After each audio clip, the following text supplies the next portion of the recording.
One stanza of She came it. with the song. It said, Iṣẹ́ tó yàn mí láàánú rẹ̀, jẹ́ kí n lè ṣe tayọ̀tayọ̀, kí n rójú rẹ̀ nú iṣẹ́ mi, kémi sì fi ìfẹ́ rẹ̀ hàn. This was the song I sang. I don't know whether you want the tune. Yes, ma'am, please. You want to hear it? Yes, sir, I do. I sing it. Yes. Are you Baptist of what denomination? It doesn't matter. Doesn't matter. Okay, just go ahead. Just go ahead. Iṣẹ́ tó yàn mí láàánú rẹ̀, jẹ́ kí n lè ṣe tayọ̀tayọ̀, kí n rójú rẹ̀ nú iṣẹ́ mi, kémi sì fi ìfẹ́ rẹ̀ hàn. Oh, wow.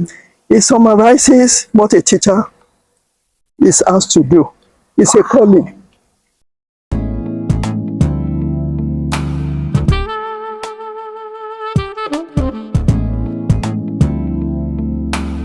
And when you pay attention to each of these lines of this song, you will know how to do your work.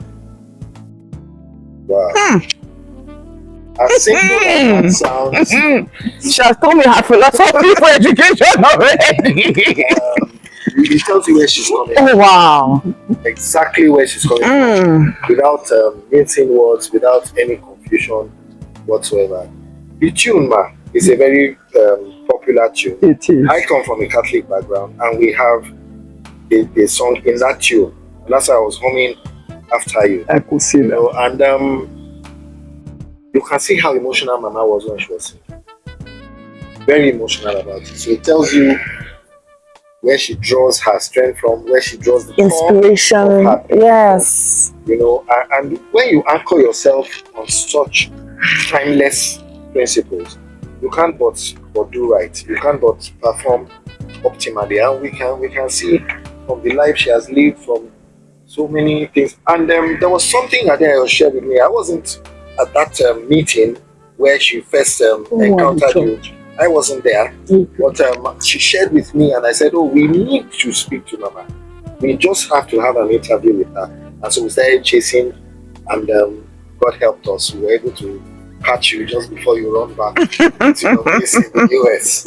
You know, but something that did it for me was this scripture that says, "Godliness with contentment is great gain." Yes. And in all the things she said that you said, I mean, this is a reported speech now. I wasn't there when you said it. That was the scripture that popped in my head.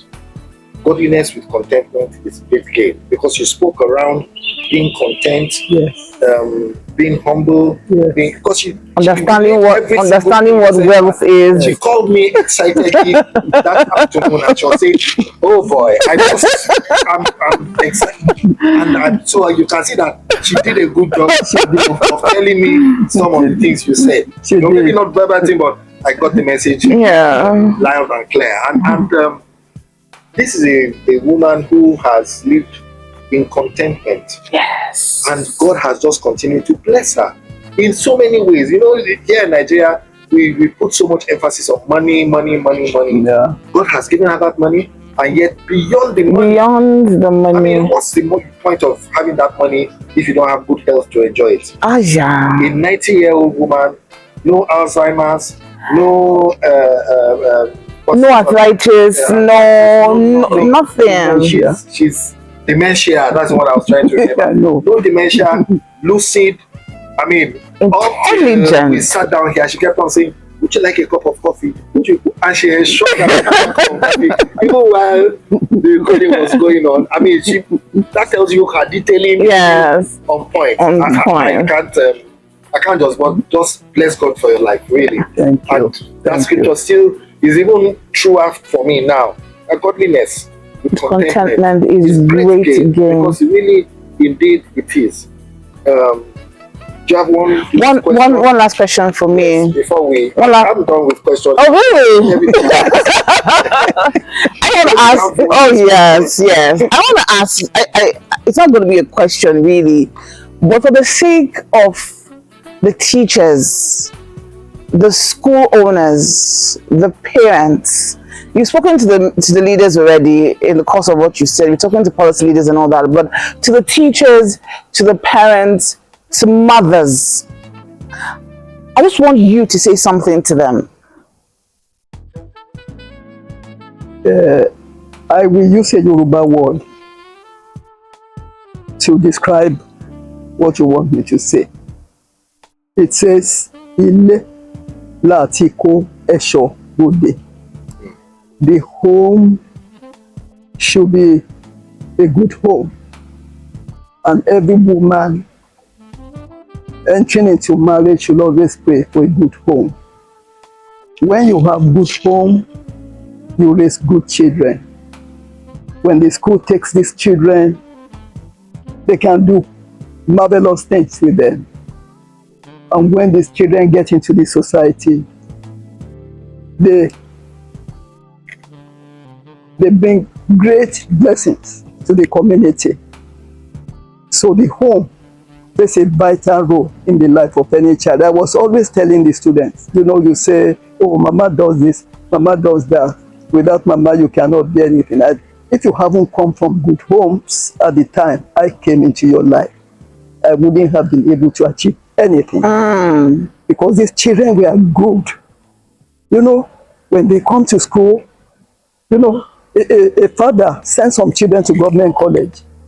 He studied in England, but when the school started, he brought this boy to my office and said, Mrs. Alve, tell me we go to your school. The boy was looking around because we didn't have good infrastructure, bad building. But I want to tell you today, to the glory of God, all those old students are refurbishing everything. Almost all those dilapidated buildings, they have changed. They built toilets, they put borehole. They are performing wonders. So we gave them the power, to do it. We gave them good background to build on. They left secondary school, they went to university. They are doing wonders. At the time they were in my school, I used different people professions. I had career weeks for these children. The teachers benefited too. Some of them went back to school, especially the men. They went back to university to change course. So the Lord helping everybody. I think whatever job you are giving, it will not be teaching. Please do it with your might. You don't know who will teach your children. Thank you so much. Thank you so much. Okay, I've changed my mind.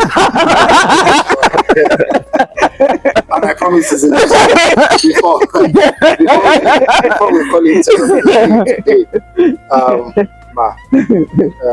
Someone of your stature, someone who's had all these beautiful experiences and some not so beautiful ones too, because I know that's one question we didn't ask. One challenges, but not even challenge, one terrible moment. But I will spare you that. Yeah. I want to just ask. 90 is a lot of years here on earth, and we know that all of us at some point in time or the other will still go and meet our maker. My question to you, in all due respect and honor, is this: what legacy would you like to be remembered for? Oh yes. After you have talk about that. Yes. To be with the Lord, what would you like to be remembered for? Well, like anybody like me, I fought a good fight. I've won the race. Yes. And I know I have a crown that God will give me when I get there. Wow. Wow. Oh no, this is oh no. For some of us, you might not understand. Statement from somebody who knows that she has put in her best, Yes. who knows that she's been in touch with her maker, and she can say boldly, I fought a good I fight, fought a good fight. and I know that something is waiting for me. Okay. The rest is left for us to ask ourselves. Can we say that? Can we actually confidently say that? And you don't have to wait till you're 90, really. Every day you should just be doing that self-examination, and I believe it will help shape all of us one way or another. On this note, I want to just say thank you, Ma'am. Thank you so much. I mean, we sat you down here for over an hour. Mama didn't drink any coffee. She didn't drink anything. She had drank something before. I had breakfast. Okay, she had breakfast. But I mean, the stamina. I know people who are much younger who will not even be able to sip this much and talk this extensive. Yeah. But she's done that gracefully. I have a sneaky feeling that even if we ask her more questions, she's going to answer. Just firing on, you know. I noted certain times when she got really excited and passionate, she sat at the edge of her chair explaining this guy, you know, so you can see that the energy is yes, you know, yes. I want to say beautiful, well done to you for all these years. We thank God for your life. Thank you. And for how far He has brought you, you know, and for the quality of life that you have lived, because that's where we are tapping from and sharing from, and getting the inspiration, you know, to even look into our own lives too and say, hey, let's make adjustments too, so that at some point we can say, like Mama has said, we have fought a good fight. Thank you so much for your time. Thank you so much, Thank you so much for sharing from the depth of your knowledge and your wisdom with us, and of course the rest of the world, because this is going out all over. We also want to thank the management of Kakanfo Inn. Yes. Kakanfo is an old name, but a revitalized name now, because you need to be here to see what exactly is going on here. This is their premise. Beautiful place. It's just like a bush bar, like the garden area, and there's so many other places here. And they've hosted us beautifully well. We want to say a big thank you to the management of Kakanfo Inn for having us, hosting us, and making our stay here very, very comfortable. Thank you, sir. We'll come your way with another episode next week, definitely. But from myself, Sele, and Adelaide, and Mama, of course. Yes. Bye-bye. Bye. See you.